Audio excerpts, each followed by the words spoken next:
कर्मों की सजा। किसी समय की बात है, एक छोटे से गांव में एक युवक अर्जुन रहता था। अर्जुन गरीब था, लेकिन उसमें मेहनत करने की अद्भुत क्षमता थी। वह हमेशा अपने परिवार का भरण पोषण करने के लिए संघर्ष करता था। गांव में उसकी एक अच्छी छवि थी, लेकिन एक दिन सब कुछ बदल गया। एक लालची मित्र। अर्जुन का एक मित्र था, सुरेश, जो हमेशा धन और समृद्धि की लालसा में रहता था। सुरेश ने अर्जुन को कई बार कहा, तू मेहनत कर रहा है लेकिन कुछ हासिल नहीं कर रहा। तुझे पैसे कमाने के लिए कुछ नया सोचना चाहिए। सुरेश ने अर्जुन को बुरा रास्ता अपनाने के लिए प्रेरित किया। एक दिन सुरेश ने अर्जुन को कहा, क्यों न हम मिलकर गांव के पास एक व्यापारी को धोखा दें। वो एक बड़ा व्यापारी है और उसे हमारी ज़रूरत नहीं। अर्जुन ने शुरुआत में इनकार किया, लेकिन सुरेश की बातों में आकर उसने आखिरकार बुरा रास्ता चुन लिया। धोखाधड़ी की योजना। अर्जुन और सुरेश ने मिलकर एक योजना बनाई। वे व्यापारी के पास गए और एक झूठा व्यापारिक सौदा किया। उन्होंने व्यापारी से बड़ी रकम ली और उसे बताया कि वे उसे एक बहुत अच्छे माल का सौदा देंगे, लेकिन वास्तव में उनके पास कुछ भी नहीं था। उन्होंने व्यापारी को धोखा देकर पैसे ले लिए और गायब हो गए। पहले फल का सामना। आर्थिक स्थिति में सुधार होने के बावजूद अर्जुन को अंदर से एक अनजाना डर और अपराध बोध सताने लगा। वह सोचने लगा, क्या मैंने सही किया? क्या यह सब कुछ खोने का समय नहीं है? कुछ दिनों बाद व्यापारी को पता चला कि उसे धोखा दिया गया है। उसने गांव में सुरेश और अर्जुन की खोज शुरू की। बुरे कर्मों का परिणाम। गांव में धीरे धीरे अर्जुन और सुरेश की गतिविधियों के बारे में बातें फैलने लगी। गांव वाले तो पहले विश्वास नहीं करते थे, लेकिन जब व्यापारी ने गांव में आकर सच को बताया तो सब कुछ बदल गया।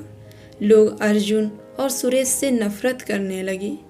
अर्जुन का परिवार भी उसे देखकर शर्मिंदा था। उसकी माँ ने कहा, तूने अपने कर्मों का फल भुगता है बेटा। गांव के लोग उसे भला बुरा कहने लगे। अर्जुन को अपने कर्मों का एहसास होने लगा। सजा का सामना। व्यापारी ने अंततः अर्जुन और सुरेश को पकड़वाने का निर्णय लिया। दोनों को गिरफ्तार कर लिया गया और उन्हें न्यायालय में पेश किया गया।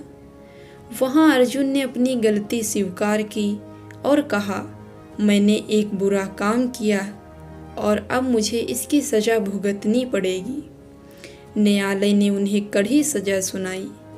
अर्जुन को 6 महीने की जेल और सुरेश को 1 साल की सजा हुई। जेल में रहते हुए अर्जुन ने अपने कर्मों पर गहराई से विचार किया। उसने सोचा कि यदि उसने सही रास्ता अपनाया होता तो आज उसे यह दिन नहीं देखना पड़ता। आत्म सुधार। जेल में अर्जुन ने खुद को बदलने का निर्णय लिया। उसने अपने जीवन को सुधारने का संकल्प लिया। उसने किताबें पढ़ी, ध्यान किया और अपने बुरे कर्मों से सीखने की कोशिश की। उसने समझा कि अच्छे कर्म करने से ही जीवन में सच्चा सुख और शांति मिलती है। जब अर्जुन जेल से बाहर आया तो उसने गांव लौटने का निर्णय लिया, लेकिन अब उसकी सोच पूरी तरह बदल चुकी थी। उसने गांव वालों से माफ़ी मांगी और अपने बुरे कर्मों के लिए खेद जताया। गांव में नई शुरुआत। गांव में अर्जुन ने एक नई शुरुआत की। उसने अपनी मेहनत से खेती का काम शुरू किया। उसने गांव में युवाओं को अपने साथ जोड़ा और सभी मिलकर काम करने लगे। धीरे धीरे अर्जुन ने गांव में एक सकारात्मक बदलाव लाना शुरू किया। उसने लोगों को सिखाया कि मेहनत और ईमानदारी से किया गया काम हमेशा फल लाएगा। सुरेश ने जेल से निकलने के बाद भी बुरे रास्ते को नहीं छोड़ा। वह अपने दोस्तों के साथ मिलकर फिर से गलत कामों में लिप्त हो गया, जबकि अर्जुन ने सच्चे मार्ग पर चलना चुना और अपनी मेहनत से गांव में एक नई पहचान बनाई। कर्मों का फल। कुछ समय बाद अर्जुन की मेहनत रंग लाई। उसने गांव में एक छोटे से स्कूल की स्थापना की, जहां बच्चों को पढ़ाने लगा। उसका लक्ष्य था कि अगली पीढ़ी को सही मार्ग पर चलने की शिक्षा मिले।